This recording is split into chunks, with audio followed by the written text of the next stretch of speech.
All right, take one. Hello, everybody. Welcome to another episode of Elevated Podcast. I'm so excited. I'm here visually, but also through audio with this week's episode. Since this is season 2, I wanted to make it extra special.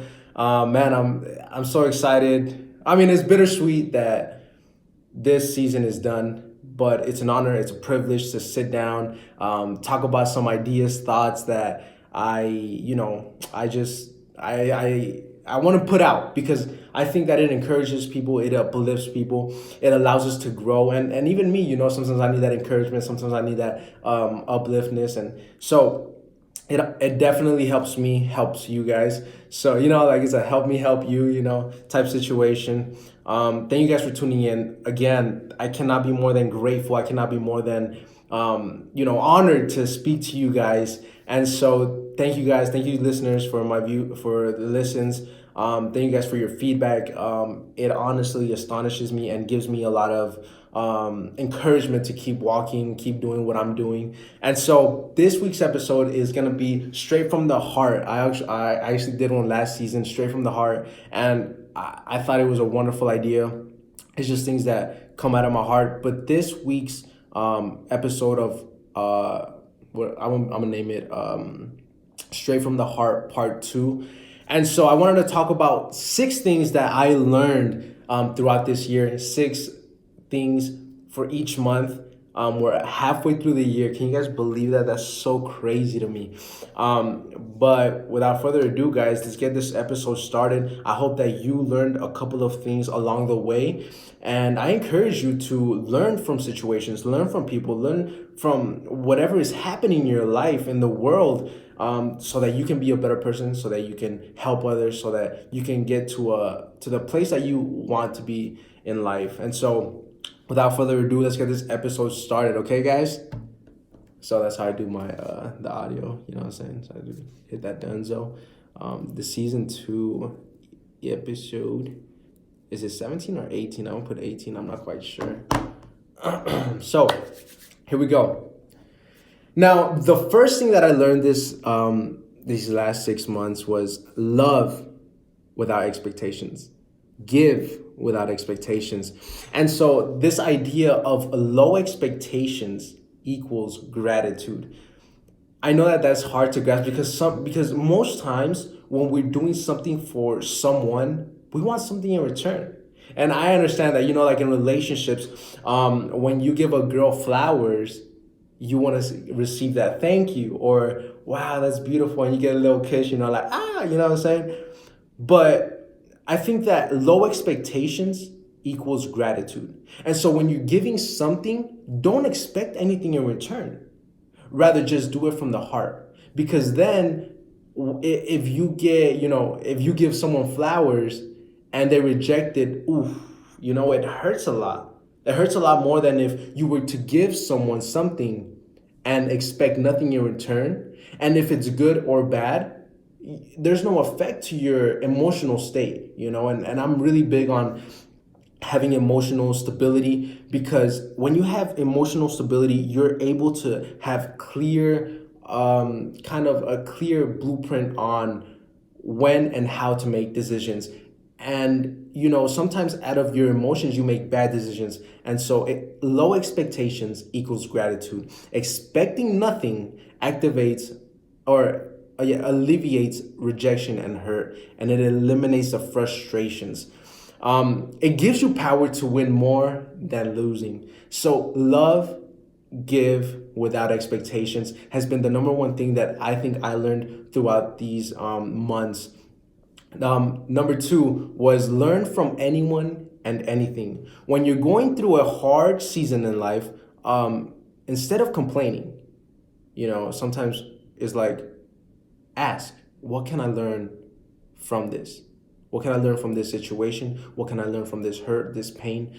I think that a lot of us go through life, and it honestly, it feels like everything is against us, at work, at home, at school, whatever. It just feels like attack on attack on attack. And so please, I urge you to understand this. You are going through a season in your life because there's something for you to learn there. You're going through this relationship breakup because you need to learn something from there. You're going through family troubles, you're going through financial crisis because there's something for you to learn in the midst of that storm. And I think that that's the thing that I love about storms. There's something valuable inside of the eye of the needle of the tornado, of the storm, that is so valuable that it costs it. You need to fully go through the motions in order to actually understand what it is that you must learn from that. You can learn from the foolish. Um, like, you need to understand, like a lot of people say, oh, I can only learn from, let's say, President Obama or Thomas Jefferson. I can only learn from Arnold Schwarzenegger, or I can only learn from successful people. But I truly believe, and I want to give you a prime example. I grew up without a father, and so my father figure was never there, right? My mom's husband figure was never there, and so it taught me how to be a father. Like, what would a father do? And so when I'm learning from my father without my father actually being there. Do you understand that? I'm learning how to be a gentleman without ever having a gentleman to teach me how to be a gentleman. I think that a lot of us put excuses to not be a better version of ourselves because we want to put that excuse on someone else. And so when we allow ourselves to truly understand that I can learn from this bad situation, that I can learn from this bad parenting or bad, whatever the case may be, you can definitely learn from that. A wise person thrives to learn every single day.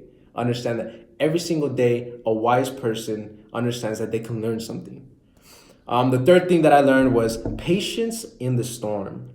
They say patience is a virtue, but in reality, it's a requirement for success. I think that in my personal life, as of these last 6 months, patience has been the hardest thing for me to obtain. You know, I think that patience allows maturity because it allows us to wait instead of going for it.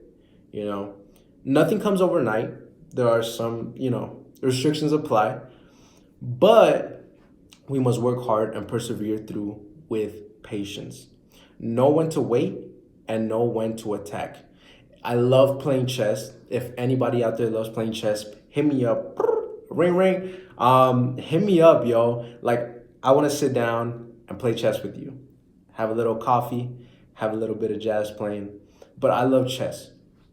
And in chess, you need to understand that there's a pools, that's what they're called. The first pieces, little small ones. And those are just, those are meant to be sacrificed. Sometimes even in larger chess games, they are used as a powerful weapon. But you need to understand that sometimes when there is an attacking position and you are able to attack, sometimes when you attack that place, it affects you more than if you didn't attack it in the first place. Because there's such thing as like a pool, and let's say there's a knight, a couple squares off it, and that knight is protecting the pool. And so instead of attacking the other piece, that piece eats you, but you eat that one, and that other player, has no offense. So you win that little battle in a sense. So know when to wait and know when to attack. Number 4, wisdom is, well, hold on. Wisdom is acquired by practicing knowledge. I think that I prayed, I prayed to God for me being wise. I want to be wise. I want to be a wise person. I want to make wise decisions. Solomon, I look up to him.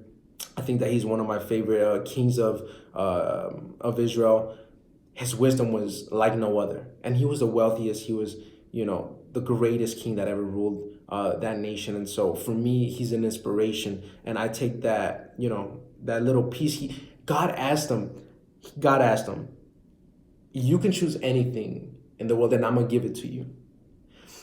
And Solomon asked for wisdom. Like out of everything in the world, he could have asked for money, he could have asked for a wife, he could have everything, but he asked for wisdom.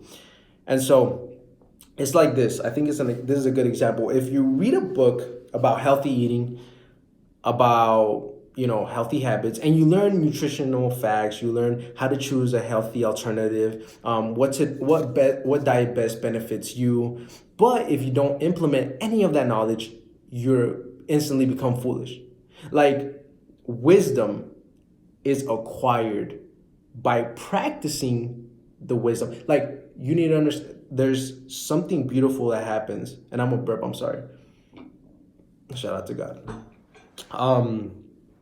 But there's something beautiful that happens when you read a book, you go through whatever it says, a manual, if you want to say, and you start to, use it. It's kind of like building a crib for your kid. There's instructions for it, but sometimes we just, no, I know how to do it, but at the end of the day, you really don't know how to do it. And so at the end of the day, you have to go back and you have to look at the instructions. And so it's easier for you to look at the instructions first and then go through the manual labor that you need to do. So wisdom is acquired by practicing knowledge. Knowledge without action is worthless. Number 5 is risks are needed. Sacrifices are needed.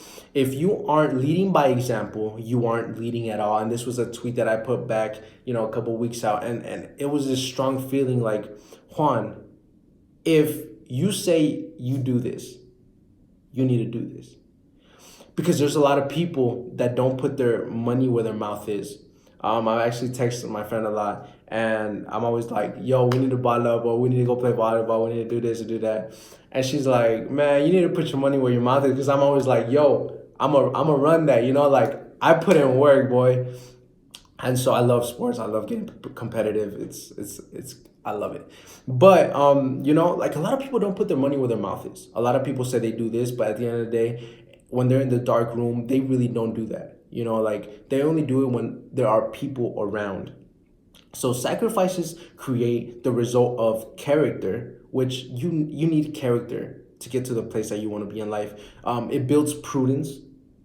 And I think that it enables you to have an overall stronger health. It allows your mind to be more stronger, your heart to be stronger, your soul to be stronger, your physicality at times. And so go through the risks because they are needed for you to get to the place. I know it's scary. Like, sometimes I'm looking down at the floor, and I mean, figuratively, I hope you guys understand that. I look at the floor and I can't see where I'm going, and the only thing that I can really step into is nothing. I just have to believe that there is something there for me to step on. And so, yeah. The last thing that I want to say is comparison kills joy. Comparison kills joy. I think that that's self-explanatory. Love your life, man. A lot of people are out here comparing themselves to the person next to them, to their neighbor, to their cousin, to their mama, to their dad, to whatever. And they want to be that person so much that it kills the joy in life. It kills the happiness that you have inside of you, because you are unique. You are like, you need to understand that you are the person that you need to be. And that's beautiful. I think that that allows us to grow in a sense that it's our identity, it's us, And so, yeah, guys, thank you guys so much. Thank you, each and every one of you guys, for listening to season 2.